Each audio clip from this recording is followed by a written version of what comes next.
indzaba ye travel bekunene kunendzaba ya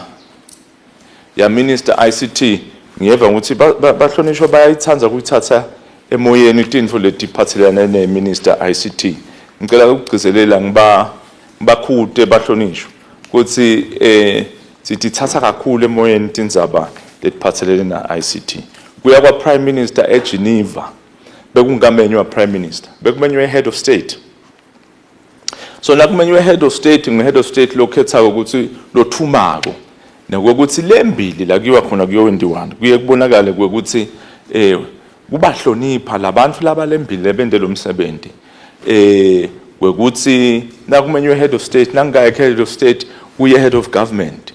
so ke vele nakumenye ingonyama umsebenzi umkhulu lembili afanele uye khona kuye bese ke sekuhamba prime minister hayi minister. So lokwentekile nje la ukuthi bekufanele khanje bekumenywe head of state kwasekuthunywa ndunankulu waze kwendvu hey ngiyokhuluma ngathi indzaba the artificial intelligence ngabita ngathi technical PS akeni isebente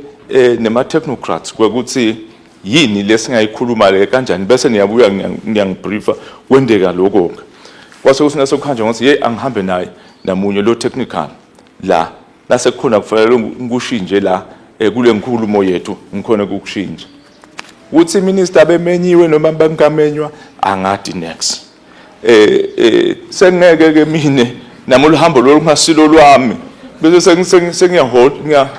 ngiyathosa nje ngiyathosa ngiyamema so ke bahlonishwa ngiyanicela lomnye uthi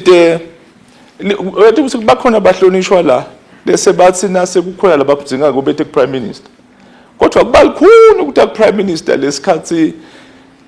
kunetindzaba letingathi tiphathelene na prime minister it would help I invite you usinawo lendzaba lova ngazuthi ayisimnanjana noma ikuphathe kahle uyamshayela nje nantu yankulu noma umsendele WhatsApp noma ufike office kulula nje you will get the facts njengoba sisho nje ukuthi anyway angichubeke la